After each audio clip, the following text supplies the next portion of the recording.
I was at the bank the other day, and one of the accountants said that I should get a college credit card for college students to start to build up my credit. What are your thoughts on building credit as a college student or right after college? It's, again, a lot of what I will tell you is from personal experience and my opinion. When I got out of college, I had $14,000 in credit card debt, including a trip to Vegas, which was awesome and a lot of fun. But there lies the danger of that process. Building credit is extremely important. From everything from getting an apartment to buying a house and a car, all of those things are going to go back to tied to your credit score and figure out, what really are you responsible enough to handle. So the one thing that I tell people is, yes, do that. Do some version of that, but you have to make sure that you do it responsibly. The best thing to do is get something where you say, okay, this card is going to be for gas and groceries that I would normally pay cash for. What I'm going to do is I'm going to put it all in the credit card. At the end of the month, I'm going to take that cash that I would have spent and I'm going to pay the credit card bill. That way, one, you don't accumulate any interest charges on the card as long as you pay it every 30 days.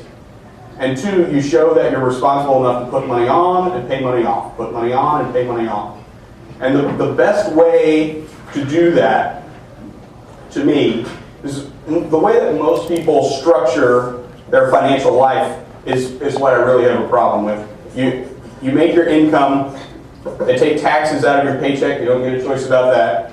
You have your committed expenses, so your rent, your car payment, your insurance, the things you must pay.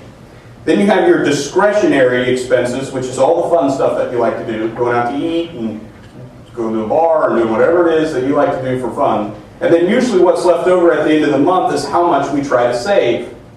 The only problem when you organize your life in that way, when you get to the end of the month, how much is usually left over? Yeah, right, zero, none. So what you have to figure out, and this goes right back to your credit card question, what you have to figure out is what for you should this number be? And then you have to put it right back up here as a committed expense. You have to begin to pay yourself first. I get my paycheck. It's direct deposited in my checking account. Taxes have already been taken out of it. I know that I have to pay my rent and my car and my insurance. I also am going to save $500 a month. That gets sent somewhere else. This part I think is very important. A Wells Fargo savings account is just an extension of your checking. It is not a savings account. Because if you overdraft in your checking, what happens? Your savings account automatically puts money into your checking as if it was just your checking account. Or you get on your app on your iPhone and you click and the money goes directly from your savings to your checking. That is not a savings account. That is just an extension of your checking. A savings account needs to be somewhere else. That takes at least one more thought process in order to get it. Oh, I have to go log into somewhere different and transfer money from one place to another. Is it really worth it for me to do that, or do I not need to go? You need to put that committed number somewhere different. Back to your credit card question. If you know every month that you plan on spending $250 on groceries and you need to buy 2 tanks of gas at $50, there's $350 that you're planning on putting on that credit card every month. Whatever your savings number is, increase it by $350 and use the credit card to buy your gas and groceries. And then from your savings every month, pay your credit card bill. The dangerous part of this is if you don't save that other money and you spend it, when the credit card bill comes due, what's going to be the problem? You don't have the money to pay it. But that's okay. At 12% interest, they'll let you pay $8 instead of $3.50. And then next month, you put another $3.50 on it. Instead of charging you $8, they'll let you pay $20. And then the next thing you know, you end up like me with $14,000 on the credit card by the time you get out of school. And that's the dangerous part.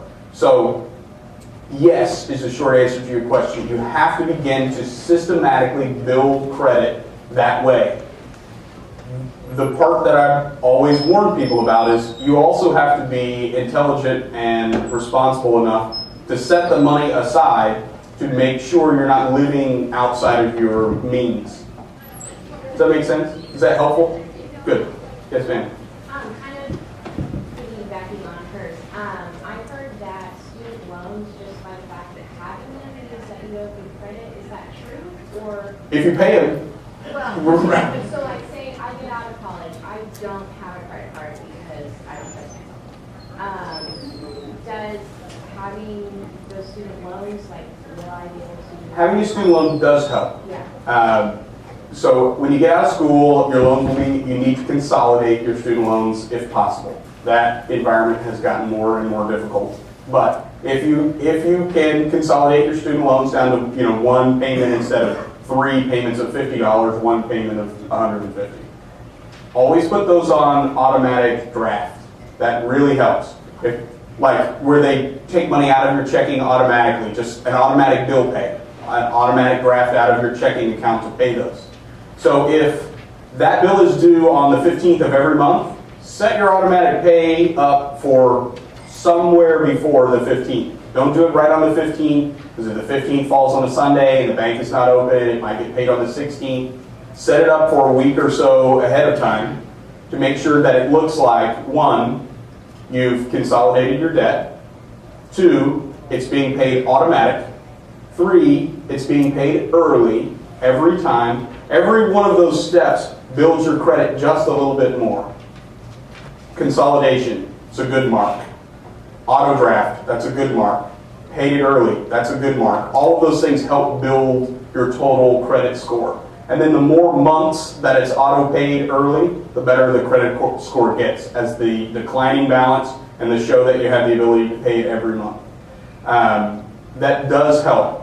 Now, student loan debt is not the same as credit card debt. Credit card debt is considered consumer debt. Student loan debt is tax deductible, like the debt of owning a home, also tax deductible. They're considered good debt because you get a tax deduction for the interest, where a credit card you don't. So there is some benefit to being able to show you know how to manage consumer debt as well. Car payments, your electric bill, and I think your water bill as well count as those.